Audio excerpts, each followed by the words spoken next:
Panduan ibadah online. Persiapkan hati untuk beribadah di hadapan Tuhan. Jangan sambil tiduran ya. Persiapkan tempat yang tepat. Disarankan memakai ruang keluarga. Hindari gangguan notifikasi handphone. Persiapkan waktu untuk fokus beribadah. Jangan selfie, komen-komen, atau ngobrol sendiri. Pakailah pakaian yang sopan, yang menunjukkan sikap hormat beribadah. Persiapkan hati anak-anak untuk ibadah bersama, jangan sambil makan.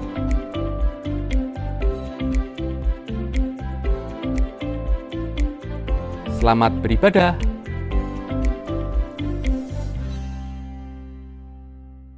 Sangat indah. Mari kita fokus, kita pandang Tuhan Yesus karena Dia yang kita butuhkan.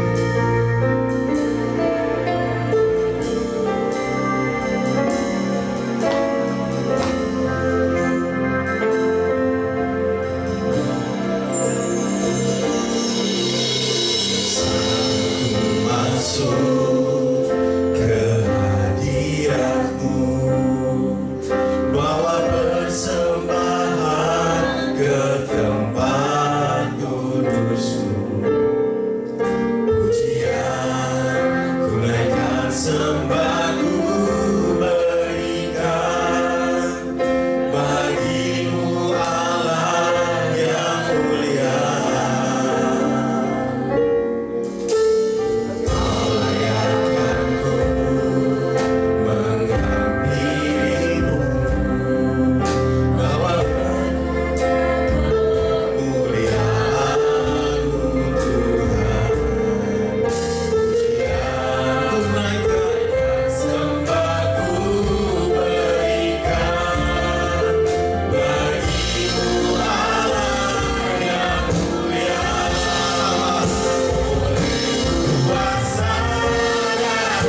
suaramu akan Kekudusanmu melingkupiku, kasih-Mu mengalir memulihkan hidupku. Sungguh besar anugerah-Mu, Kau selamatkan hidupku. Ku menjadi ciptaan yang baru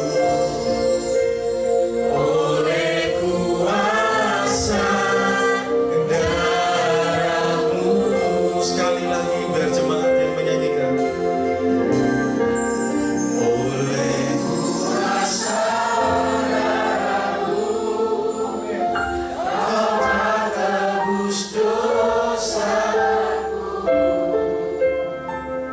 Kekudusan-Mu melingkupiku, kasih-Mu mengalir memulihkan hidupku.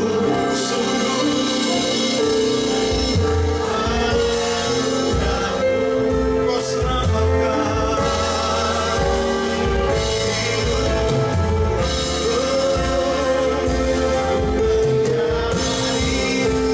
ciptaan yang baru.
Wah, haleluya, kita semua bersuka cita. Mari kita memuji Tuhan lebih lagi oleh kuasa darahnya. Come on.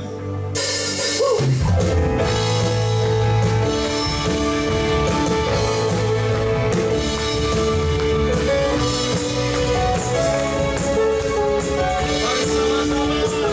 Hey. Kuasa,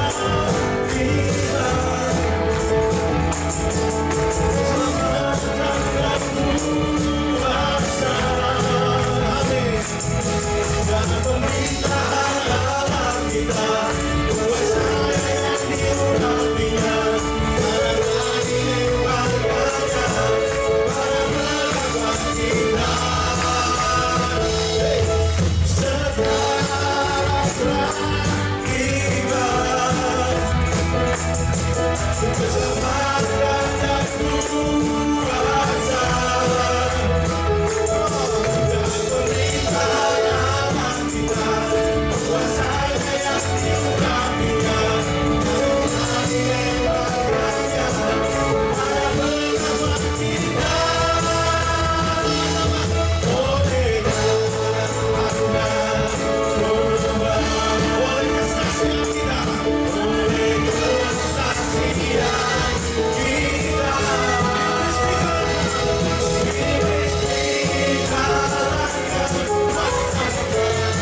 semuanya, dan untuk lebih akrab lagi,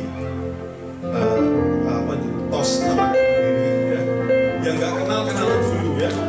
Saya yakin ada yang baru.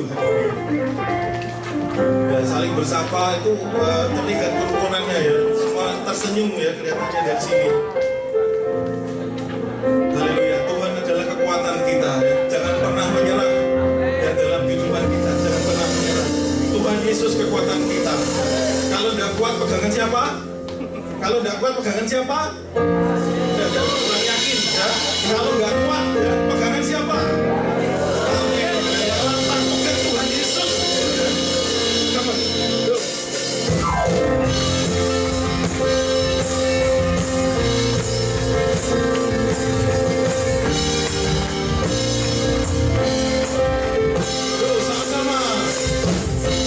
Tuhanlah kekuatan Mazmurku, penuh batu dan keselamatanku. Hanya padamu hatiku percaya,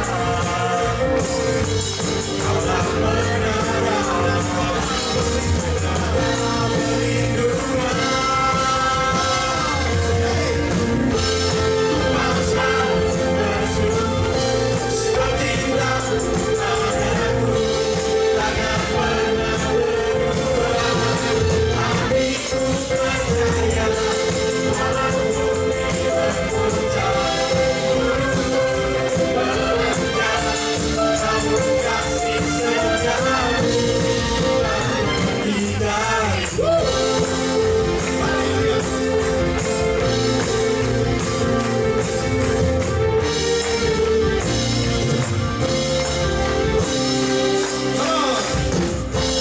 Tuhanlah kekuatan Mazmurku, Dia gunung batu dan keselamatanku. Hanya padamu Dia percaya, Kaulah menara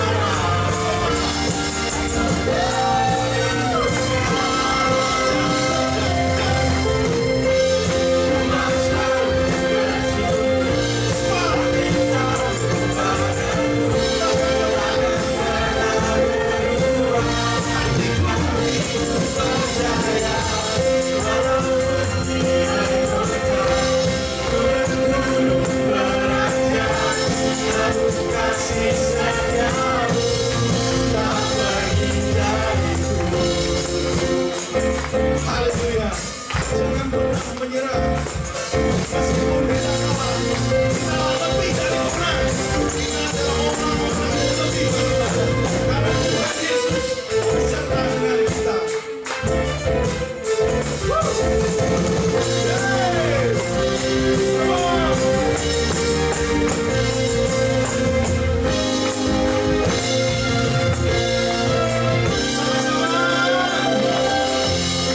Mau selalu bersyukur seperti tamu padaku, takkan pernah berubah.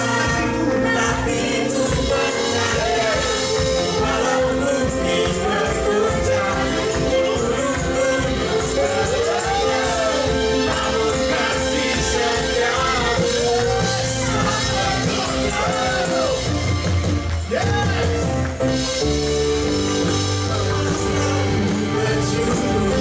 Seperti tamu padaku, takkan pernah berubah. Hatiku percaya, walau bumi bergoncang,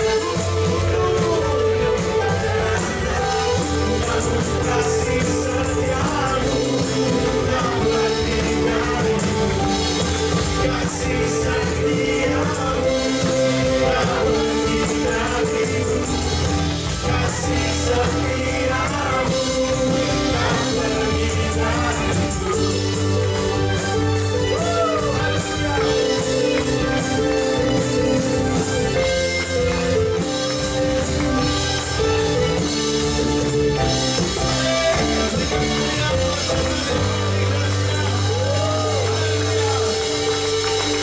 Jangan pernah ragu ya. Saya bukan ikut pemilu ya, jangan pernah ragu ya. Jangan pilih yang lain ya. Karena yang lain itu menipu. Yang pasti dan sejati siapa? Kalah nggak semua ya. Nah, sekali lagi ya, ini tidak pemilu ya. Jangan pilih yang lain ya. Yang lain itu menipu. Yang pasti dan sejati siapa? Amin. Come on, tak pernah ragu.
Sebentar kita akan mendengarkan pengumuman.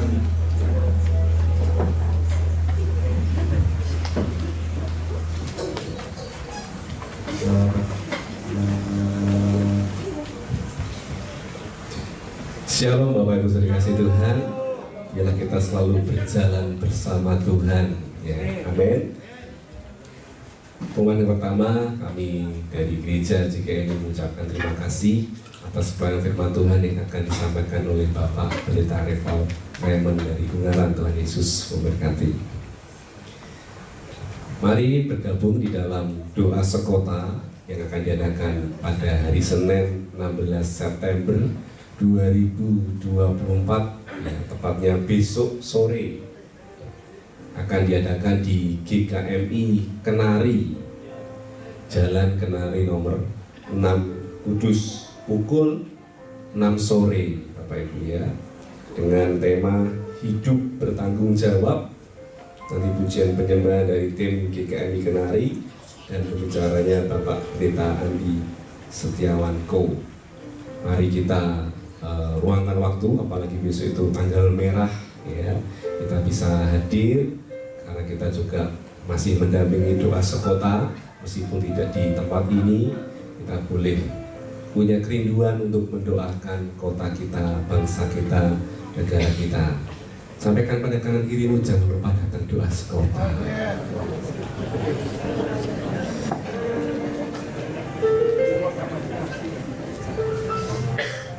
Pemasukan dana pembelian tanah untuk sekolah dan sarana prasarananya sampai hari ini totalnya 117.113.400 rupiah plus 1 cincin emas dan 30 kursi, ya. Persembahan dapat diberikan secara langsung melalui amplop ditulisi untuk tanah ataupun untuk sekolah, dan juga dapat diberikan melalui transfer ke Yayasan Elim dengan nomor rekening yang tertera di layar, ya. Terima kasih untuk kerinduan Bapak Ibu terus mendukung, akan mendoakan untuk perjalanan dari Yayasan Elim, sekolah, gereja, termasuk untuk rencana kita pembelian tanah. Kita percaya tiada yang mustahil bagi Tuhan dan tiada yang mustahil yang percaya kepadanya. Persembahan juga untuk perbaikan dan pengadaan AC, dan yang dibutuhkan 75 juta. Karena totalnya kita punya AC sekarang itu 13, ya. 13 itu akan dibelikan kompresor dan ada pengadaan 1 AC di lantai 3. Bisa untuk sekolah ataupun untuk gereja anak di atas. Totalnya, sebentar Pak, sabar Pak, ya, 8.400.000 rupiah, ya.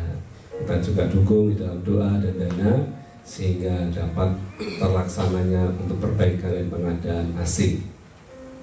Berikutnya, menyampaikan dengan penuh sukacita Bapak Ibu, mulai bulan Oktober ibadah gereja GKI akan dilaksanakan 2 kali, yaitu ibadah umum pertama pukul 7 pagi, ibadah umum kedua pukul 10 pagi. Ya, kerinduannya biarlah semua jemaat bisa hadir. Kalau misalnya saya hadir jam 7, bisa hadir jam 10, ya. Kita boleh sama-sama beribadah dengan sukacita di bulan Oktober nanti. Ada 2 kali, ya, ibadah pertama dan ibadah kedua pukul 7 dan pukul 10 pagi. Retreat keluarga GKI Elim, ya, tahun 2025 akan diadakan pada tanggal 26 sampai 27 Januari 2025 di The Amerik Hotel Salatiga. Kontribusi biaya per orang itu tergantung kamar yang dipilih. Ada kamar isi 2 orang, kamar isi 3 orang, sampai anak di bawah umur 5 tahun. Ya, kita belajar menabung, karena kalau jumlah keluarganya banyak pasti pembayarannya juga banyak, makanya perlu ditabung supaya nanti ketika pembayaran itu tidak terlalu berat. Pendaftaran dapat menghubungi Saudari Rusian dan Ibu Novi di lantai 1 ataupun yang bertugas. Penutupan pendaftaran pada tanggal 24 November 2024. Pelunasan biaya peserta retreat pada tanggal 5 Januari 2025. Bahkan panitia juga membuka pos tabungan bagi para calon peserta yang dikelola oleh bendahara panitia. Jadi dibantu supaya lebih ringan. Ya, demikian pengumuman gereja. Tuhan Yesus memberkati. Terima kasih Pendeta Sini. Saudara-saudara semuanya, dalam kehidupan ini kita melalui banyak hal. Kadang susah, kadang senang. Kadang kita menangis, kadang kita tertawa. Dalam kehidupan yang panjang, tentu kita pernah mengalami hal yang tidak menyenangkan ataupun kita sangat terpuruk dalam suatu keadaan. Namun yang pasti, jangan sampai lupa, jangan pernah lupa. Kalau lupa diingat lagi, Tuhan Yesus adalah satu-satunya jalan, satu-satunya penolong. Karena kita ini warga kerajaan surga, dekengane pusat. Jangan pernah lupa. Meskipun banyak hari-hari yang kita lalui di dalam kehidupan, namun luangkan satu hari untuk Tuhan, atau yang lebih baik lagi, kita ingat Tuhan. Luangkan waktu kita bersama Tuhan, akan ada kekuatan di situ. Amin. Amin, saudara. Amin. Mari kita bangkit berdiri, kita menghargai Tuhan. Siapa rindu diurapi tempat ini, siapa rindu dijamah Tuhan di tempat ini. Amin. Semuanya rindu. Lalu kita berdoa dalam sebuah lagu, ya. Lagu ini lagu yang indah.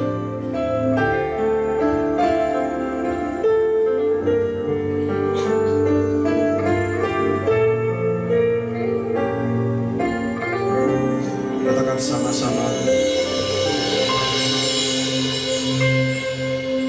Satu hal yang ku rindu, amin, berdiam di dalam rumah-Mu, amin. Satu hal yang ku minta, menikmati bagiku Tuhan.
daripada 1000 hari di tempat lain. Ku memujimu,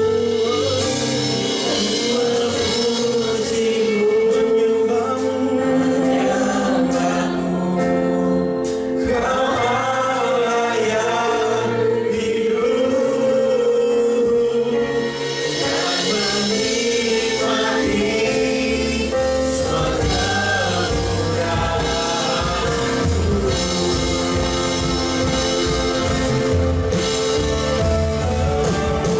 lebih baik satu rasa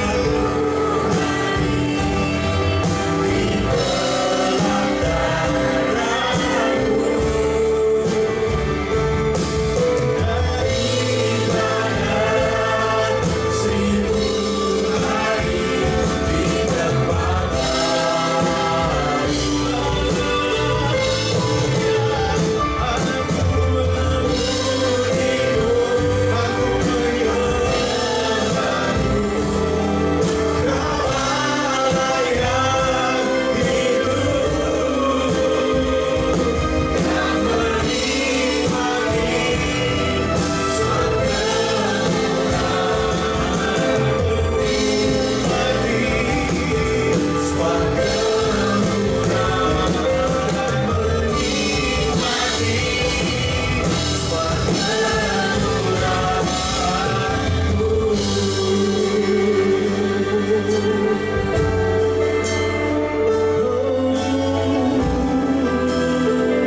Yesus, mari kita sembah, mari kita bermasmur bagi Dia. Yesus, kami menyembahmu. Oh, Kau kudus, Kau mulia, Kau agung.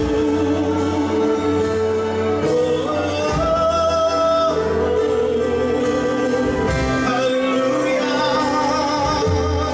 ku sembah Tuhan, ku memujimu,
kasih Tuhan, mari kita berhubungan pribadi dengan Tuhan.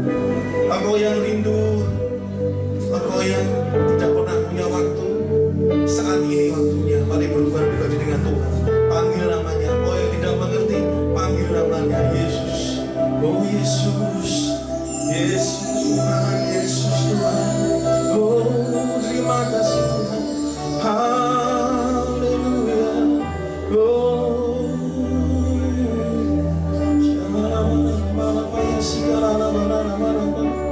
Yesus,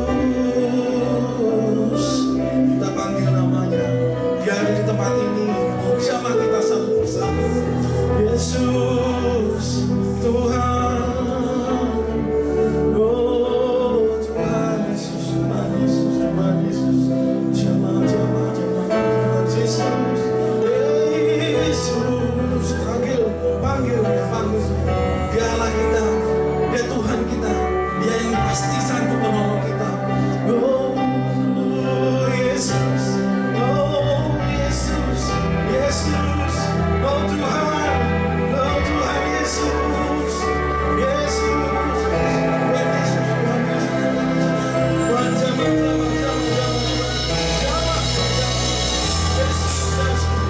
Yesus, Yesus panggil Dia, Dia Tuhan kita.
bersyukur Tuhan. Kami bersyukur Tuhan. Kami berterima kasih. Kami berterima kasih. Terima kasih. Kami bersyukur bagi Dia. Terima kasih. Terima kasih. Terima kasih Tuhan Yesus. Terima kasih Tuhan. Terima kasih Bapa Tuhan. Terima kasih kehadiran Tuhan. Terima kasih Tuhan.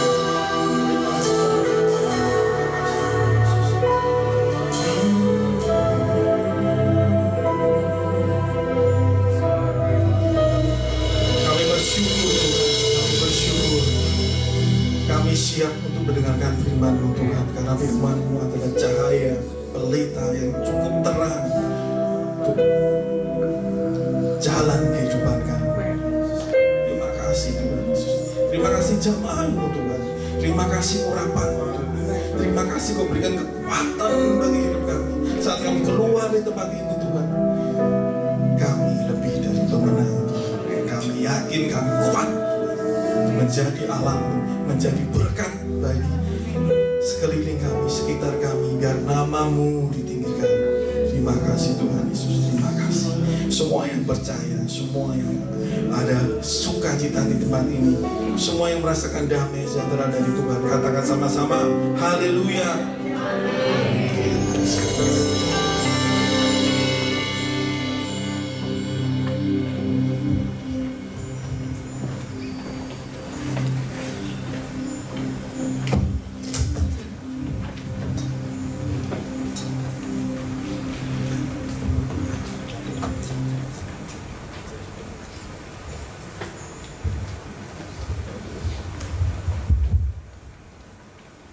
Iya, shalom.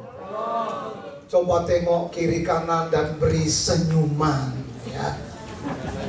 Kalau bisa ulurkan tangan saudara.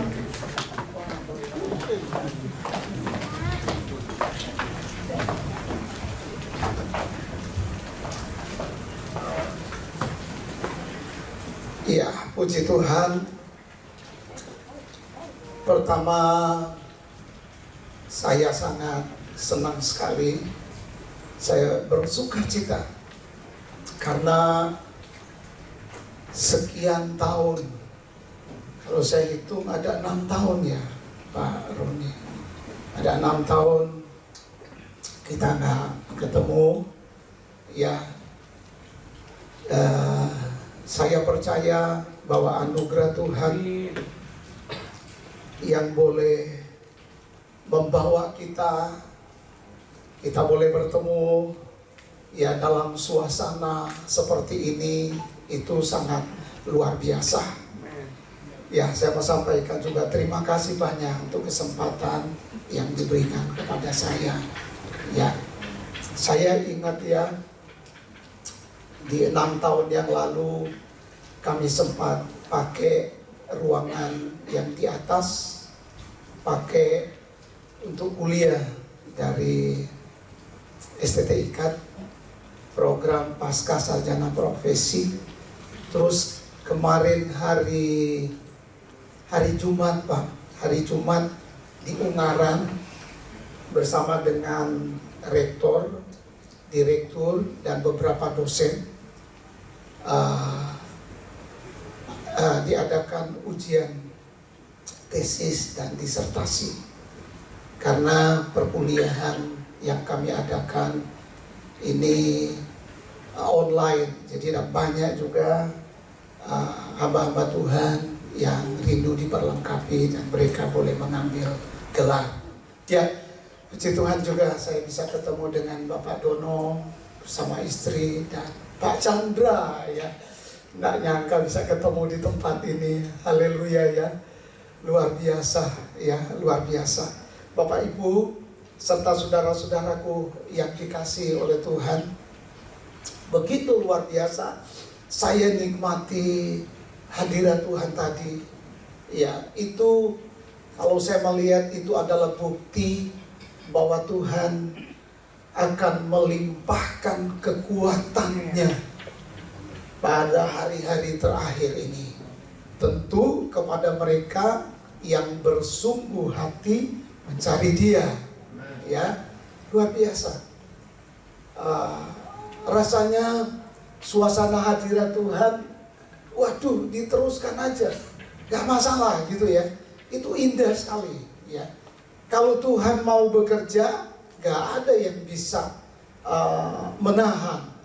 Yang penting saya juga melihat kesiapan hati dari seluruh jemaat Tuhan. Tuhan akan bebas bekerja, Tuhan akan bebas beracara, jikalau Tuhan melihat kerinduan hati setiap jemaat Tuhan rindu untuk datang kepada Tuhan.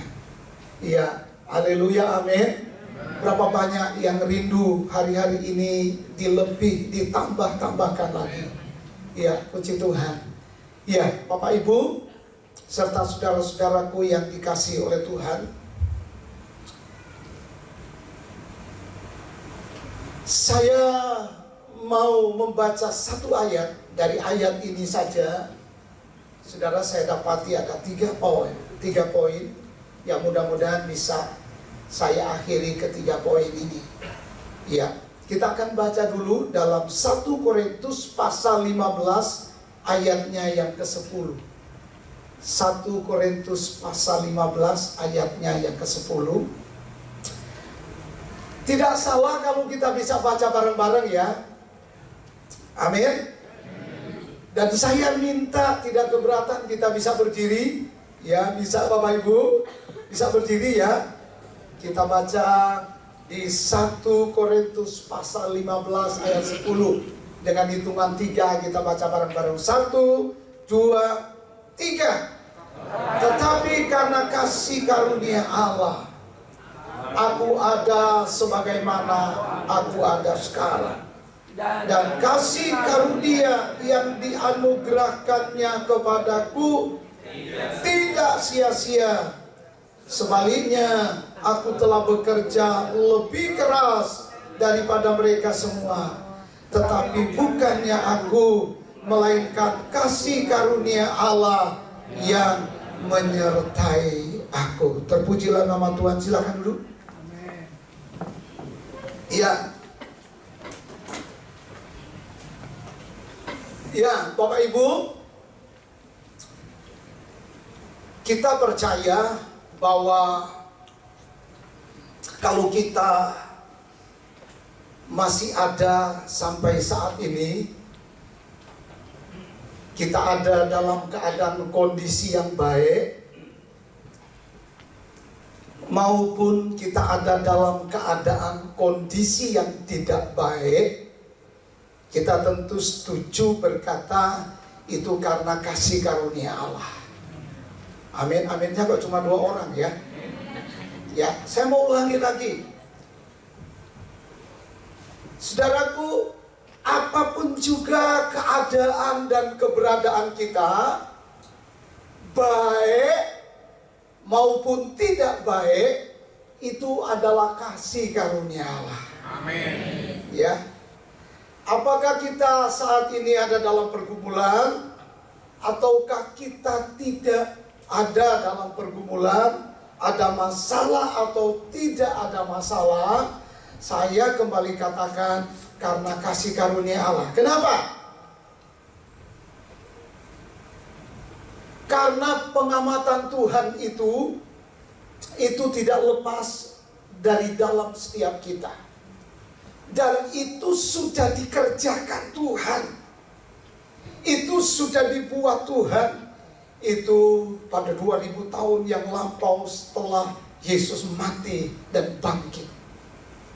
Sempurna. Ya. Itu sebabnya kenapa Paulus katakan di sini, tetapi karena kasih karunia Allah, aku ada sebagaimana aku ada sekarang. Sekarang ini kita ada dalam keadaan kondisi apapun juga, itu karena kasih karunia Allah. Nah, sebab katakanlah kalau dalam keadaan kondisi yang gak baik, masalah, itu sulit orang akan berkata Nggak mungkin dalam keadaan seperti ini saya ada dalam kasih karunia Allah. Kalau saya ada dalam keadaan yang enak, yang baik, seperti kata Daud, dia berkata, aku bersyukur kepadamu Tuhan, sebab Engkau telah membawa aku sampai sedemikian jauh. Engkau telah memperlihatkan kepadaku serentetan manusia yang akan datang. Aku bersyukur Tuhan, ya, Engkau memberkati keluargaku, rumah tanggaku. Wah, kalau kayak gini, apakah dengan kondisi yang dialami Daud seperti ini baru kita katakan, ya wajar, itu kasih karunia Allah. Tetapi saudaraku, kalau keadaan kondisi seperti yang dialami Paulus, kita lihat 2 Korintus 12 ayat 8 dan 9. Ini Paulus, 2 Korintus, mari kita baca Bapak Ibu. 2 Korintus pasal 12 ayat 8 dan 9. Oke. Saudara, dikatakan di sini, Paulus katakan, aku sudah 3 kali berseru kepada Tuhan. Jawaban Tuhan apa? Jawaban Tuhan kepadaku, cukuplah kasih karuniaku bagimu, sebab justru dalam kelemahanlah kuasaku menjadi sempurna. Kalau gitu, Paulus ada dalam keadaan apa? Duri dalam daging. Ada beberapa hamba Tuhan yang saya dengar, dia berkata duri dalam daging ini penyakit yang sangat membahayakan. 3 kali aku berseru kepada Tuhan, artinya dia berdoa. Tetapi jawaban Tuhan datang kepada Paulus, cukuplah kasih karuniaku kepadamu. Pada saat engkau lemah, kuasaku menjadi sempurna. Bapak Ibu, ayat ini Tuhan bicara kepada saya, saudaraku, beberapa bulan yang lalu, kaki saya bagian kiri ini, setelah saya periksa urat kejepit, saraf kejepit. Saudara tahu orang yang ngalamin saraf kejepit, duduk sakit, berdiri sakit, apalagi berjalan. Saya ingat 2 bulan yang lalu kami ada persekutuan Ungaran Bermazmur. Waktu itu saya duduk di depan. Mari Bapak Pendeta Revol berdoa pembukaan. Waduh, saya tersiksa Bapak Ibu. Saya berdiri itu, aduh Tuhan, ini bagaimana Tuhan? Berdiri saya, saudara, dengan tertati-tati saya berjalan ke depan, saudaraku, saya berdoa. Saudara bayangkan, dalam keadaan kondisi seperti itu, saya sudah berdoa. Ya, Tuhan, kenapa ini saya ngalamin? Waktu saya datang ke dokter, dokter bilang gini, Bapak Ibu. Saya bilang, saya ini sering hampir seminggu berapa kali saya naik gunung. Maksudnya jalannya agak sedikit gunung gitu ya. Dokter bilang, waduh, sudah nggak bisa. Sudah nggak bisa. Usia Bapak seperti itu sudah nggak bisa. Memang jantung Bapak itu masih kuat. Tetapi mungkin bagian anggota tubuh yang lain itu nggak kuat. Saya berusaha supaya saya sehat. Saya menjaga kesehatan saya. Terus dalam keadaan seperti itu, ya saya sedikit juga, Tuhan kok saya seperti ini Tuhan. Saya kok ngalamin kayak gini Tuhan. Saya nggak ada kebebasan, ya. Saudaraku, Kalau khotbah seperti ini mungkin cuma bisa 5 menit. Saya nggak kuat, Pak. Saya sudah harus duduk. Ya. Tapi puji Tuhan. Pada waktu itu saya berdoa. Tuhan katakan, Tuhan ingatkan ayat yang baru kita baca ini. Ya. Dia bilang, saudara, pada saat engkau lemah, kuasaku itu menjadi sempurna. Artinya Bapak Ibu, kalau kita ingin melihat kuasa Tuhan sempurna dalam hidup kita, satu hal yang kau harus lakukan, mengucap syukur. Kita tinggal mengucap syukur.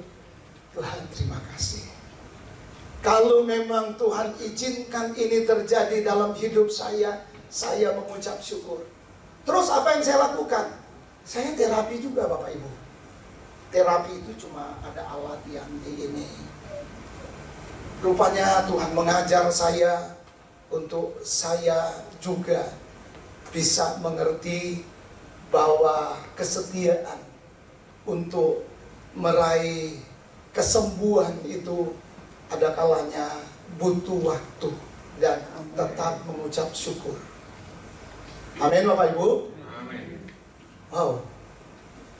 Ini saya katakan ini kesaksian yang nggak bisa saya lupa. Dan juga beberapa tahun yang lalu, Bapak Ibu, beberapa tahun yang lalu, anak saya yang pertama, anak saya 2, dia sudah married, dia ada di Jakarta, Bekasi. Puji Tuhan, waktu itu Tuhan anugerahkan seorang anak. Wah, kalau bilang cucu pertama Bapak Ibu, hampir setiap minggu pasti kami ke Jakarta nengok. 8 bulan anak ini, saudaraku, ya, usia 8 bulan, Tuhan panggil.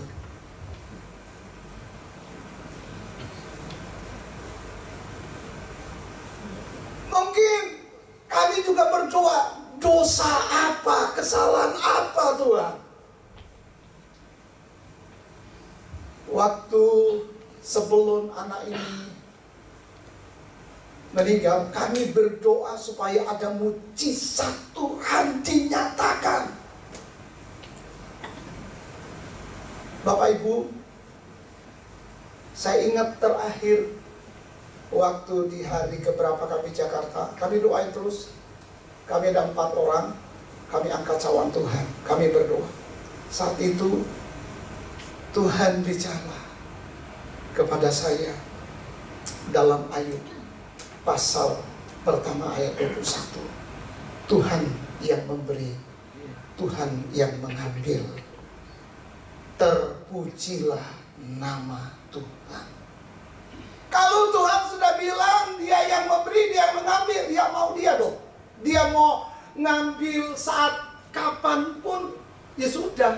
Memang secara manusia sulit dipahami oleh akal pikiran ini. Tuhan yang memberi, Tuhan yang mengambil, terpujilah nama Tuhan. Jadi Bapak Ibu, dari sini kita ini harus menyadari bahwa hidup kita ini adalah milik siapa? Milik Tuhan. Paulus berkata, adapun hidupku ini bukannya aku lagi, melainkan Kristus yang hidup di dalam aku. Aduh, kalau kita nggak ngerti hal ini, mungkin kita akan katakan, untuk apa saya ikut Tuhan? Saya mau sayonara aja, mau tinggalkan Tuhan. Untuk apa? Ya, nggak ada jawaban. Kok yang terjadi seperti ini? Banyak orang bertanya dan mengalami hal-hal yang secara manusia, Bapak Ibu, sulit. Makanya saya disentakkan dengan perkataan Ayub. Ayub bilang apa? Kepada istrinya, Istrinya bilang apa kepada dia? Ayub, kenapakah engkau masih hidup dalam kesalehan? Kutukilah Allahmu. Ayub bilang apa? Kamu seperti perempuan yang gila saja. Apakah kita hanya mau menerima yang baik dari Tuhan, sedangkan yang buruk kita nggak mau terima? Ya secara manusia siapa sih yang mau nerima yang buruk? Iya nggak ya? Nggak ada orang yang mau terima. Tetapi saudara yang dikasihi oleh Tuhan, saya tersentak, iya ya, kan hidup ini adalah milik Tuhan. Asalkan kan kita tidak melakukan dosa. Kecuali memang kita melakukan kejahatan, dosa, itu cerita lain lagi. Kalau kita ada dalam keadaan kondisi yang baik, ya sudah, kita nggak usah bingung dengan hal-hal seperti itu. Bapak Ibu, kita ini perlu tahu ya, apapun yang terjadi dalam hidup kita, apapun, seberapa lama pun, dengar baik-baik, tidak ada satupun lepas dari pengamatan Tuhan. Tidak ada satupun lepas dari pengamatan Tuhan. Artinya Tuhan itu tahu. Jadi nggak usah lagi kita bertanya, apa ya Tuhan itu masih tetap mengasihi saya? Apa ya Tuhan itu masih peduli dengan saya? Apa ya Tuhan itu masih dengar doa saya? Saudara, kita sering dengar orang yang lumpuh yang ada di kolam Bethesda. Berapa tahun dia di sana? Berapa? 38 tahun. Ya, dia ada di kolam Bethesda. Saya akan baca aja ayat 6 dari Yohanes pasal 5. Ketika Yesus melihat orang itu terbaring di situ, saya garis bawahi luar biasa. Karena ia tahu bahwa ia telah lama dalam keadaan itu. Ia tahu bahwa ia telah lama dalam keadaan itu. Ini sampai 38 tahun. Ya ini memang dia berdosa. Tetapi saudara yang dikasih oleh Tuhan, mungkin saja dia sudah minta ampun dosanya, tidak ditulis di sana. Tetapi yang hebatnya Alkitab berkata, Tuhan tahu dia ada di sana sudah 38 tahun. Tuhan tahu keadaan dan keberadaanmu. Apapun juga yang kau alami, Tuhan sangat tahu. Karena dia Tuhan yang maha tahu. Nah, Bapak Ibu yang hebatnya ya, kalau saudara baca ayat ini, dia punya pengharapan yang luar biasa. Coba bayangkan 38 tahun, dari tahun ke tahun dia hanya menyaksikan orang-orang yang sembuh setelah masuk di kolam Bethesda itu. Dia cuma melihat, mungkin dia berpikir kapan ya saya. Dia nak putus asa, dia nak bilang gini ke keluarganya, udahlah pulang aja saya, mati aja sudah di sana. Daripada saya menunggu dan tidak ada hasilnya, tidak ada perubahan. Sementara saya mau keluar dari tilamnya, orang lain sudah duluan. Atau mungkin dia juga sudah loncat, tetapi yang satu duluan. Karena Alkitab berkata barang siapa yang terlebih dahulu masuk kolam itu, dia akan sembuh. Tetapi saya mau katakan di sini, orang yang 38 tahun pun dia masih tetap memiliki pengharapan di dalam Tuhan Yesus. Ya, amin Bapak Ibu. Ini jangan sampai hilang. Ya, yakini dan percayai bahwa Tuhan mengasihi. Apakah engkau tidak yakin bahwa Tuhan ada dalam dirimu? Itu perkataan Paulus. Halo, saya mau tanya, berapa banyak yang yakin bahwa Tuhan ada dalam dirimu? Angkat tangan. Nah tuh, angkat tangan semua dong. Oh Bapak Ibu, kalau engkau gak yakin bahwa Tuhan ada dalam dirimu, gimana kita memiliki pengharapan di dalam Tuhan? Itu nonsens, tak mungkin. Kalau kita yakin bahwa Tuhan ada dalam hidupku, ini bukan saya kok rasa-rasa, ini bukan masalah rasa, ini bukan masalah Tuhan itu ada dalam diriku. Saudara, saya mau, Bapak Ibu tahu nggak? Saya pernah ngomong gini kepada banyak orang. Tahu, Mas, sejak kapan engkau menerima Tuhan Yesus sebagai Tuhan dan Juru Selamatmu secara pribadi? Ada yang bilang gini, lah saya kok tiap hari di gereja kok, sejak kapan saya terima Yesus? Ya saya nyembah Tuhan, saya datang kepada Tuhan, sejak kapan saya terima Yesus? Bapak Ibu serta saudara-saudara yang dikasih oleh Tuhan, jangan-jangan Yesus masih di luar.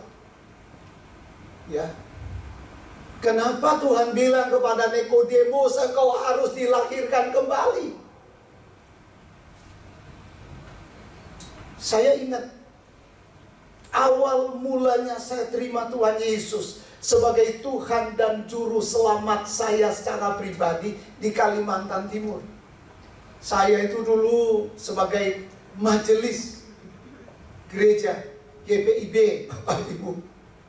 Terus pengkhotbah itu dia bilang gini, saya ikut acara KKR, sekalipun engkau mungkin tidur di gereja, tinggal di gereja, kau melayani di gereja, tapi kalau engkau belum terima Yesus sebagai Tuhan dan Juru Selamatmu secara pribadi, Yesus itu masih di luar, dia belum di dalam. Setelah itu dia jelaskan, saya kaget juga. Setelah itu ada altar call, tantangan, saya maju. Saudaraku, saya didoakan, saya terima Tuhan Yesus sebagai Tuhan dan Juru Selamat saya secara pribadi. Saat itu saya bukan rasa-rasa lagi Tuhan ada di dalam hidup saya atau di luar. Tuhan ada dalam diri saya. Beberapa waktu yang lalu, beberapa minggu yang lalu, kami ke Kalimantan Timur, Balikpapan. Singkat cerita, ada kakak saya ini, istrinya sakit. Istrinya sudah lama sakit gitu ya. Tetapi istrinya ini bergereja di tempat yang lain, suaminya bergereja di tempat lain. Oke lah, kita membicarakan tentang gereja. Tapi waktu itu, sebelum pulang dia bilang, dia panggil saya, Pak Revo tolong doain saya ya. Oke, saya siap, doain. Waktu itu, kami ada di ruangan belakang itu, saya doain. Sebelum saya doain, dalam hati saya bicara gini, saya tahu Roh Kudus, bahwa suruh terima dia, terima Tuhan Yesus. Nah kan secara manusia nggak masuk akal. Ini mau doain orang yang sakit, tapi Roh Kudus bilang bawa dia untuk terima Yesus. Sekarang kalau logika saya jalan, dia kan sudah puluhan tahun dia di gereja, kok harus terima Yesus? Saya taat saja.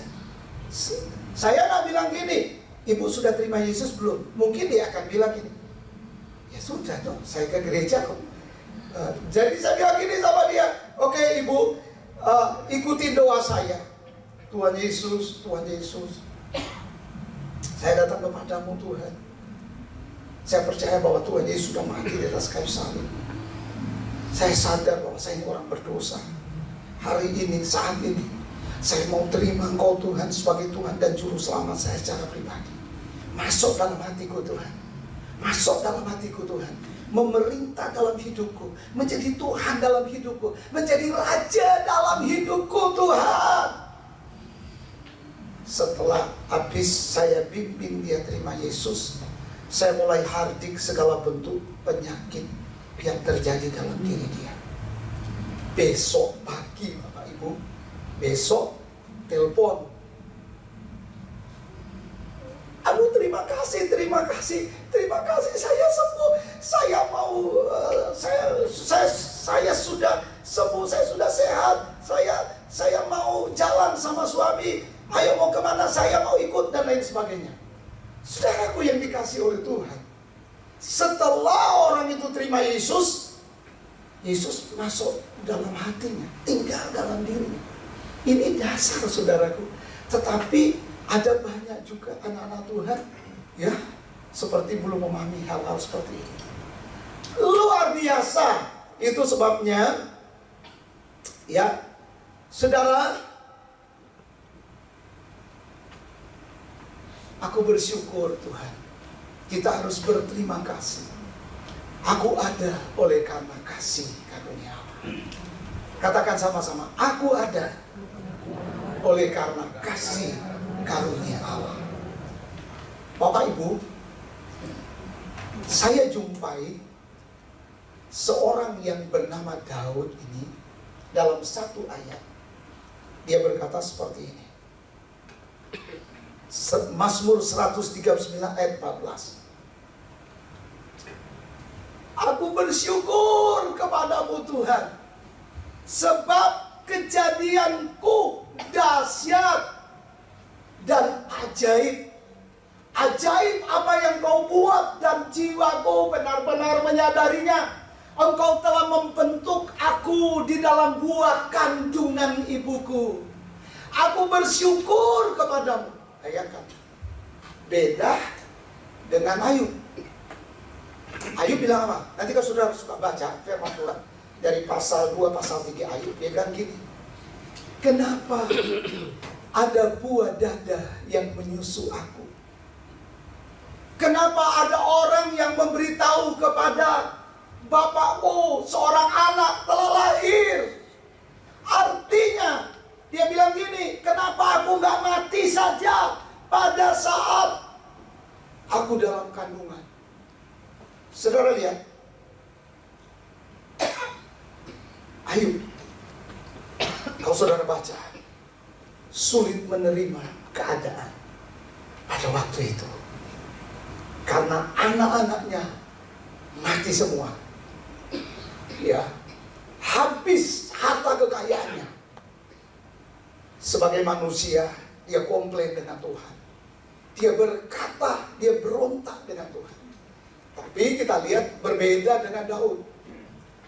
Aku bersyukur kepadamu, sebab kejadianku dahsyat dan ajaib. Ajaib apa yang kau buat? Artinya gini, saudara. Daud itu bersyukur bahwa dia itu, ya, bisa lahir di dalam dunia ini. Dia bukan mengucap syukur pada saat dia jadi raja. Ini lain di Mazmur 139. Kejadianku dahsyat dan ajaib. Wah, saudaraku, lihatlah bahwa hidupmu Tuhan akan buat sesuatu yang ajaib, berbeda daripada yang lain.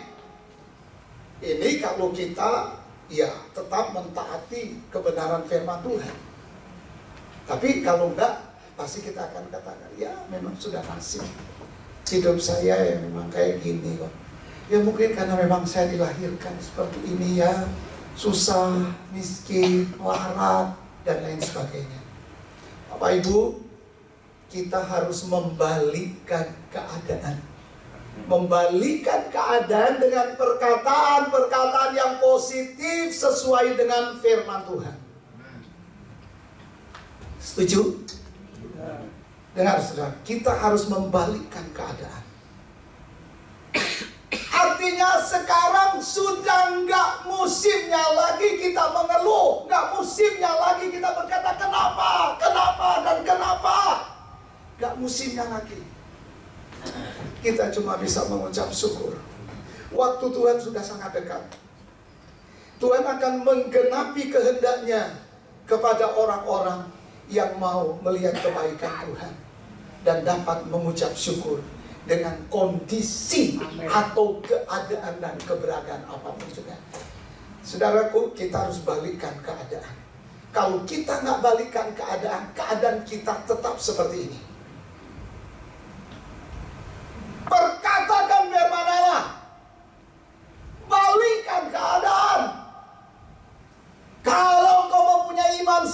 biji sesawi kau dapat berkata kepada gunung. Gunung, Bapak Ibu, balikkan keadaan. Sudah saat dan waktunya kita membalikkan keadaan. Sudah nggak bisa lagi kita mengeluh, menggerutu, ya, menyalahkan satu dengan yang lain. Gak bisa lagi. Amen. Saudara, orang-orang yang dikasih Tuhan, itu ada Tuhan punya rencana yang besar di dalam diri orang-orang tersebut. Dan Tuhan tidak akan berhenti terhadap orang-orang tersebut. Seperti yang ditulis Pemazmur 139:7-10. Kemana aku harus menjauhi rohmu? Kemana aku dapat lari dari hadapanmu? Jika aku mendaki ke langit, engkau di sana. Jika aku menaruh tempat tidurku di dunia orang mati, di situ pun engkau. Jika aku terbang dengan sayap fajar dan membuat kediaman di ujung laut, juga di sana tanganmu menuntun aku dan tanganku memegang aku. Haleluya. Dan tangan kananmu, apa? Yang lagu lama itu, dan tangan kananmu menyelamatkan aku. Yesus akan menyelesaikan bagiku. Ku bersyukur buat kasih-Mu yang tak pernah berubah. Ku bersyukur buat kebaikan-Mu sekarang dan selama-lamanya. Luar biasa. Saya sudah sekali kalimat-kalimat pujian itu. Kita bersyukur, Bapak Ibu, karena Tuhan akan menyelesaikan bagi kita. Haleluya. Ya, luar biasa. Sekarang kita masuk yang kedua. Kasih karunia Tuhan kepadaku tidak sia-sia. Kasih karunia Tuhan kepadaku tidak pernah sia-sia. Saya tidak pernah temui ada orang yang berkata, Pak, saya ikut Tuhan sekian lama kayaknya tuh sia-sia ya. Tidak pernah, Pak. Kecuali dia bilang, Pak, doain saya ada masalah kayak gini dan lain sebagainya. Kasih karunia Allah di dalam diri kita itu tidak pernah sia-sia. Bapak Ibu serta saudara-saudaraku yang dikasih oleh Tuhan, satu ayat yang sangat terkenal, Yeremia pasal 29 ayat 11. Rancangan Tuhan dalam hidup kita, apa? Bukan rancangan kecelakaan, tetapi rancangan yang membawa masa depan yang penuh dengan harapan. Itu kata firman Tuhan. Rancangan Tuhan dalam hidupku bukan rancangan kecelakaan, ya, tetapi rancangan yang membawa masa depan yang penuh dengan harapan. Amin, Bapak Ibu. Amin. Jadi rancangan Tuhan itu membawa masa depan yang penuh dengan harapan. Saudara tahu, ayat ini muncul apa? Pada saat bangsa Israel dibuang ke Babel 70 tahun. Karena pemberontakan mereka, sehingga mereka kembali dibuang ke Babel. Dan setelah itu Tuhan katakan, setelah genap 70 tahun, mereka akan aku kembalikan di Yerusalem.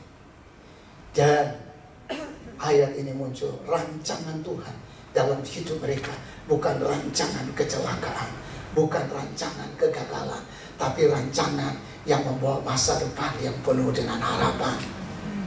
Saudaraku, kita perlu yakin bahwa rancangan Tuhan itu luar biasa.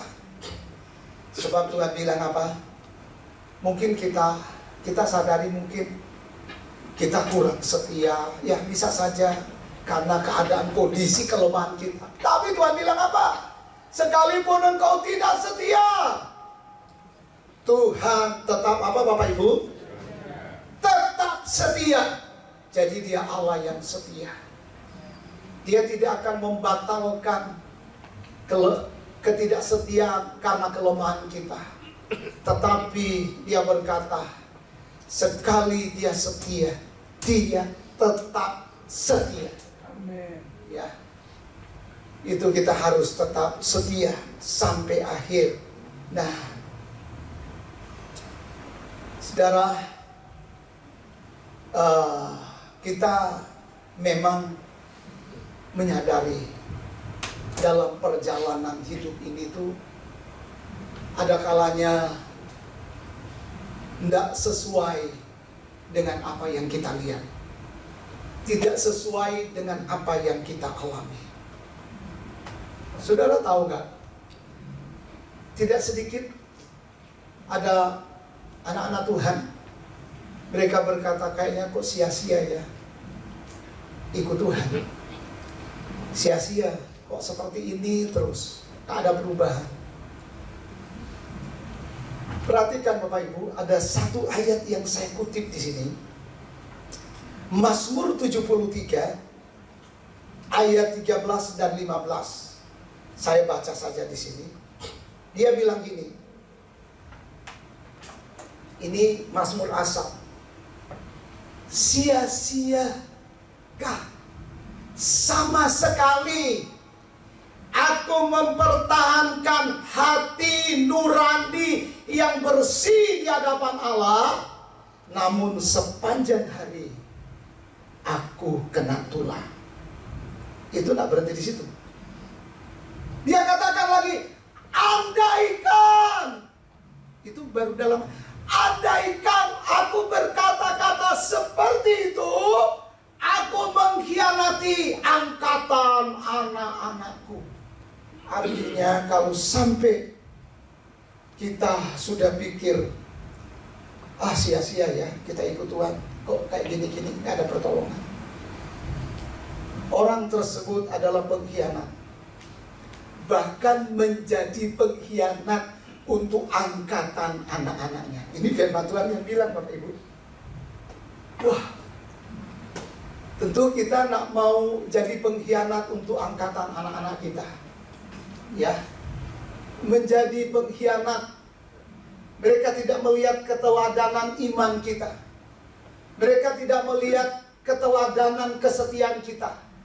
Sekalipun mungkin kita dalam keadaan kondisi yang berat, tetapi kita tidak mau jadi pengkhianat. Amin Bapak Ibu.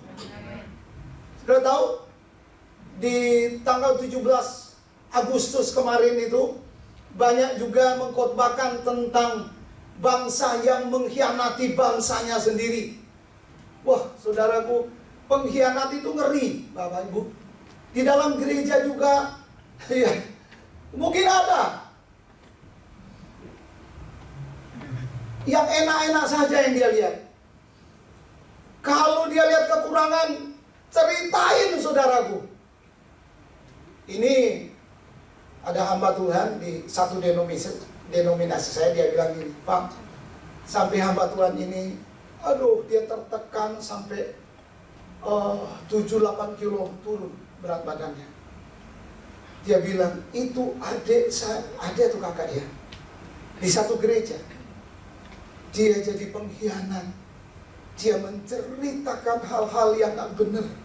Akhirnya orang itu keluar.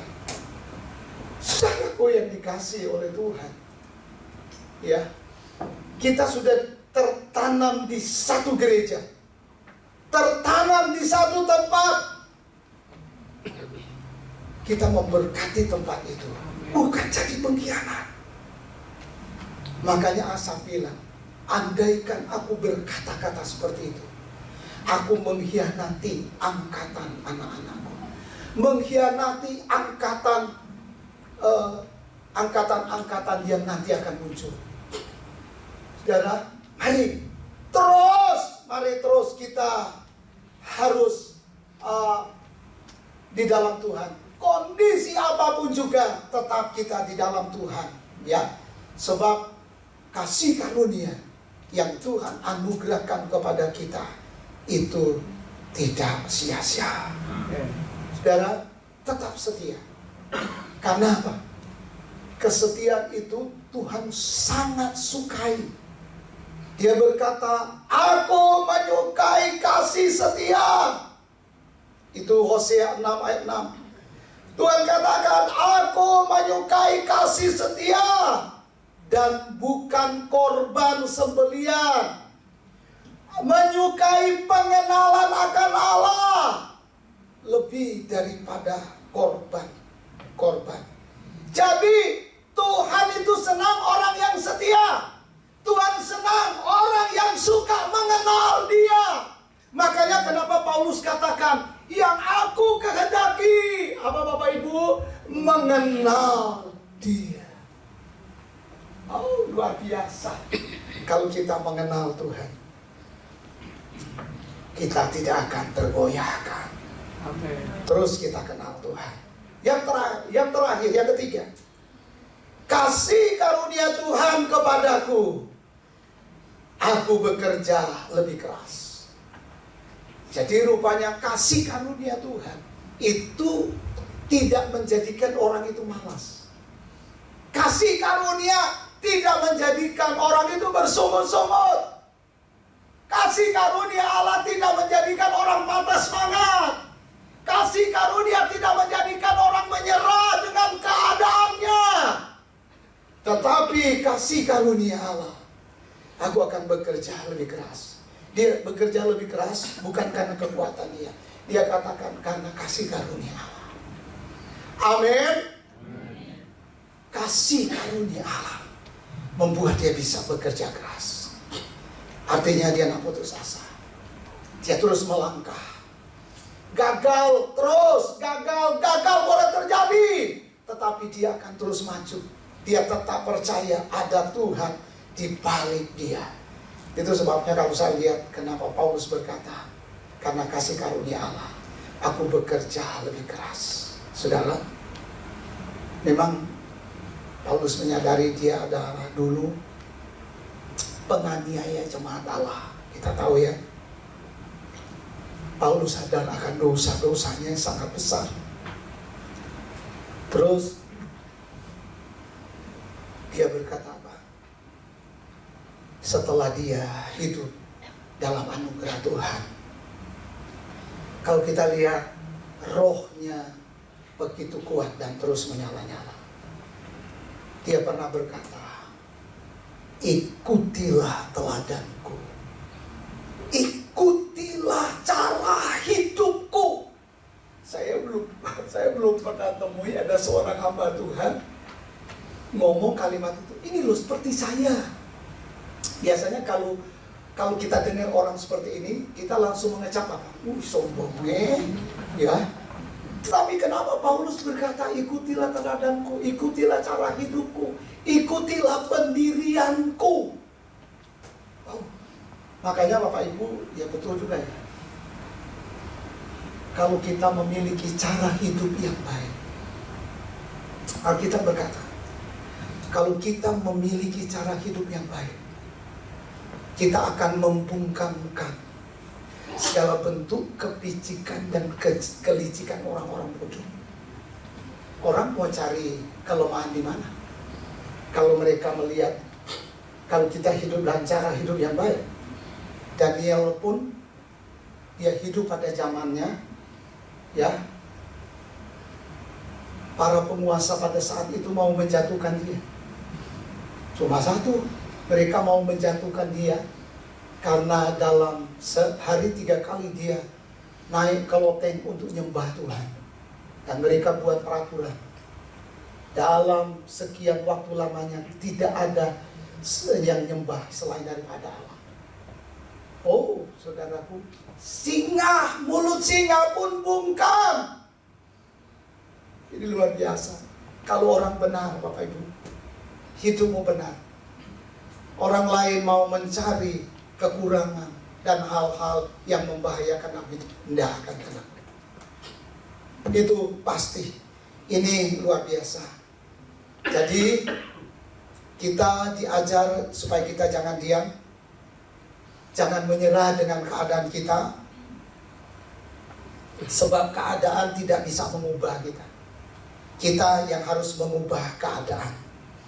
Sekalipun kita gagal dan gagal, Tetapi itu tidak menjadikan berakhir segala-galanya. Kita akan terus bangun dan bangun. Bapak Ibu, saya saksikan beberapa waktu yang lalu, saya mendoakan seorang pendeta. Seorang pendeta, kakinya sudah diamputasi. Hamba Tuhan ini hamba Tuhan senior. Tetapi yang saya lihat sesuatu yang positif, yang luar biasa. Dalam keadaan kondisi seperti itu, rohnya masih bernyala-nyala. Bapak Ibu, biasanya kalau kita doa orang sakit, misalnya saudara ke rumah sakit, keadaan orang itu kan pasti wajahnya memelas, ya toh, atau merintih, sakit, kasihan, makin kurus, makin lemas. Tapi hamba Tuhan ini lain. Seolah-olah tidak ada yang terjadi sesuatu dalam dirinya. Dia tetap tegar, bicara tentang pelayanan. Saya baru temui ada seorang yang kayak gini, Pak.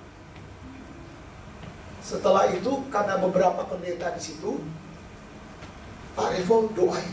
Saya takut juga, Pak. Saya doain apa? Doain kesembuhan.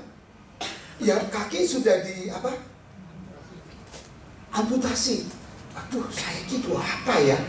Doa, Pak, siap nggak dipanggil Tuhan? Lah ya juga kan, rasanya mau doakan gitu juga kan. Aduh, ini gimana gitu loh.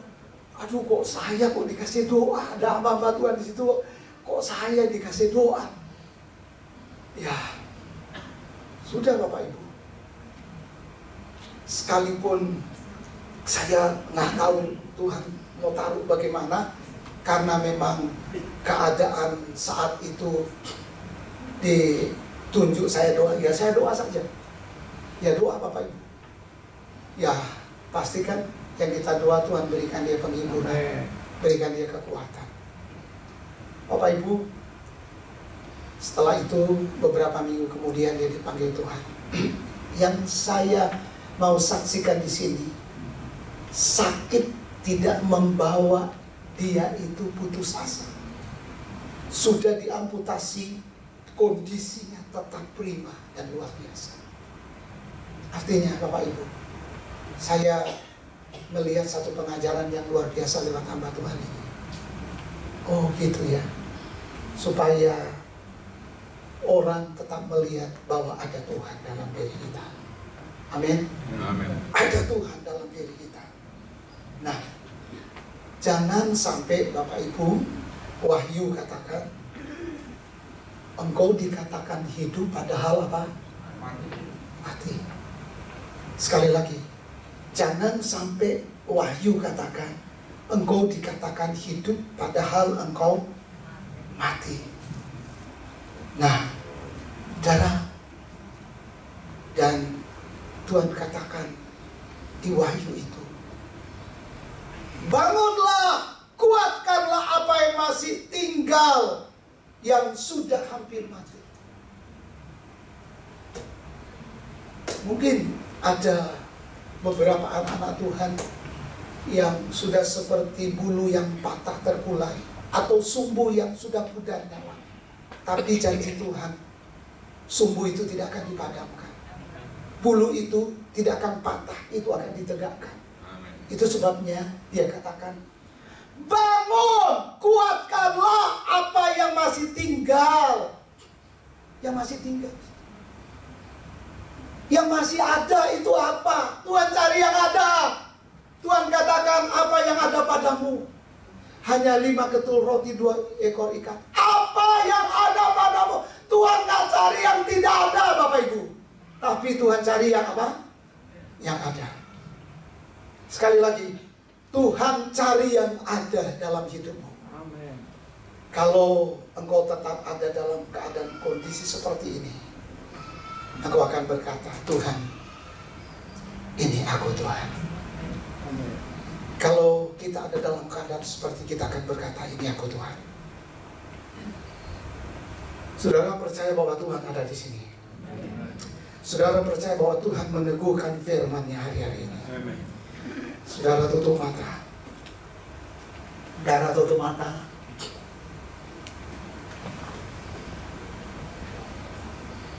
Aku ada oleh karena kasih karunia Allah. Dan kasih karunia Allah tidak sia-sia.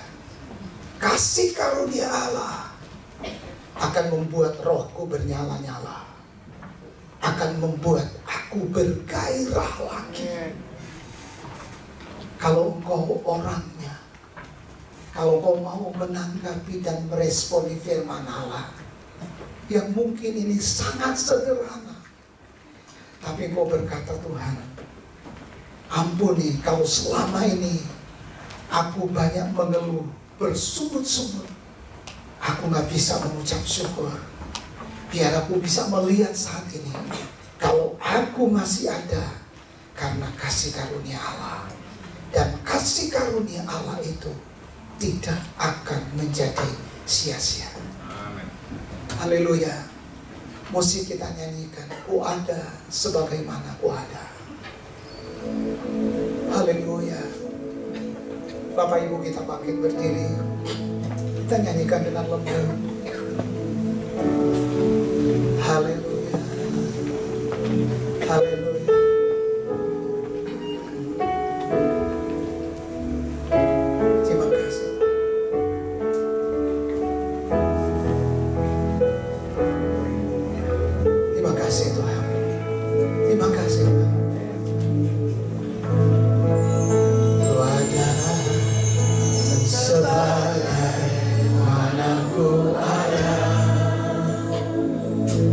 Berdiri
apa yang kau hadapi saat ini. Tapi kalau kau angkat tangan dan kau berkata, Tuhan, aku mau mengakui bahwa anugerah-Mu besar dalam hidupku. Hanya itu kau katakan, Tuhan, aku mau mengakui bahwa anugerah-Mu besar atas hidupku, atas keluargaku. Saudara, mau usah lihat masalah yang kau hadapi, tekanan yang kau hadapi, tapi kau hanya berkata, Tuhan, aku mau berkata, besar anugerah-Mu.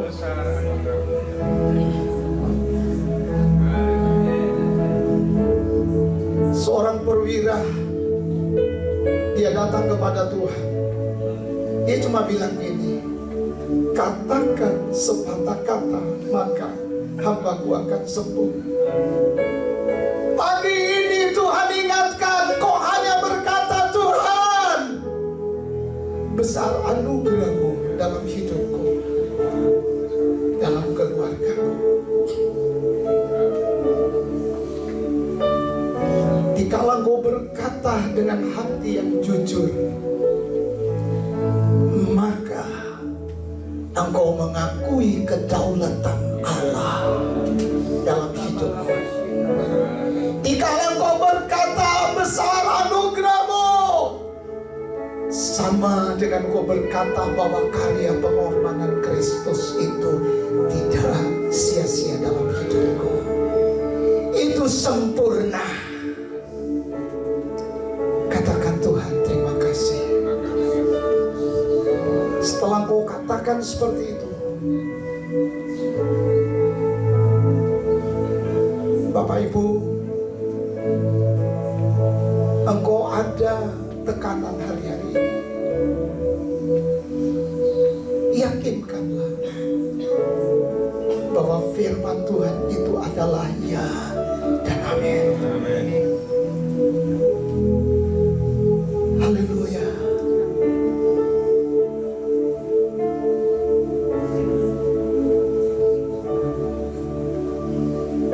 Saudara, hanya angkat tangan di hadapan Tuhan. Kita akan berdoa bersama-sama. Kalau mungkin ada satu atau dua orang yang sakit, yang rasanya kok saya kepingin didoakan, saudara tinggal maju aja ke depan. Kalau ada,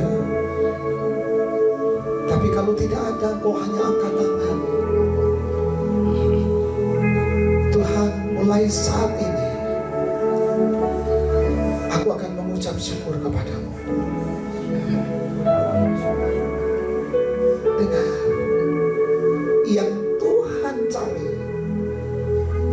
engkau mengucap syukur. Jadi engkau mengakui kedaulatannya Tuhan, bahwa semua yang terjadi dalam hidupmu itu ada dalam pengamatan Tuhan. Angkat tanganmu tinggi-tinggi di hadapan Tuhan. Haleluya. Ini adalah waktu-waktu di mana engkau membuka mata kami, engkau membawa dalam pengertian untuk kami kembali kepada firman. Kami berkata bahwa besar anugerah-Mu Tuhan, besar anugerah-Mu Tuhan. Engkau sangat peduli dalam hidup kami. Bahkan dari jauh Engkau menampakkan kasih-Mu kepada kami. Dan Engkau berkata, aku mengasihi Engkau dengan kasih yang kekal. Tuhan, hamba-Mu berdoa supaya pagi ini tidak ada di antara kami yang pulang ke rumah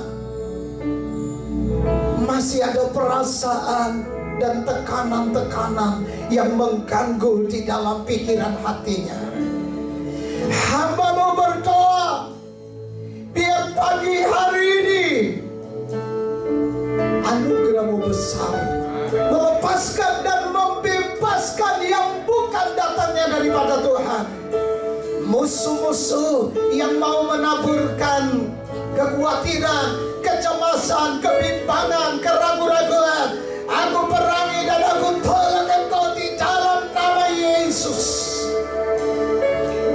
damai sejahtera memerintah dalam hati kami. Kami akan melihat mujizat Tuhan terjadi. Karena Tuhan sangat mengasihi kami. Terima kasih Tuhan. Kami bersyukur di dalam nama Tuhan Yesus. Kami berdoa. Haleluya. Amin. Amin.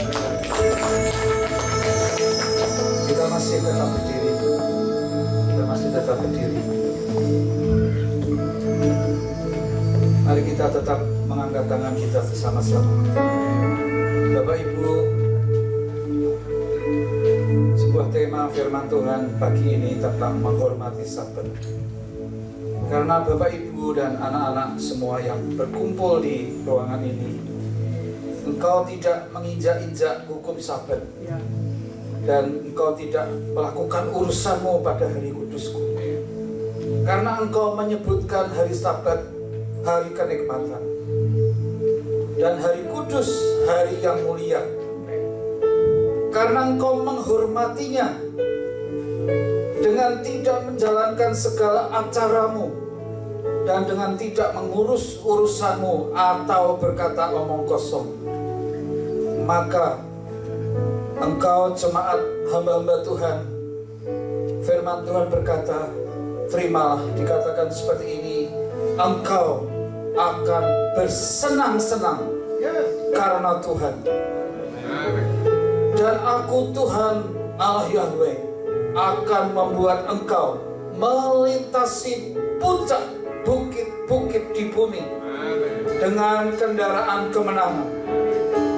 Aku Allah Yahwehmu akan memberi makan engkau dari milik pusaka Yakub, bapa leluhurmu, sebab mulut Tuhanlah yang mengatakannya. Jemaat yang dikasihi Tuhan, Tuhan memberkati engkau dan melindungi engkau. Tuhan menyinari engkau dengan wajahnya, dan memberi engkau kasih karunia demi kasih karunia. Bahkan Tuhan menghadapkan wajahnya kepadamu dan memberi engkau damai sejahtera. Di dalam nama Bapa, Putra, dan Roh Kudus, terimalah dan bersyukurlah. Orang percaya berkata bersama-sama dengan saya, amin. Tuhan Yesus memberkati ibadah kita.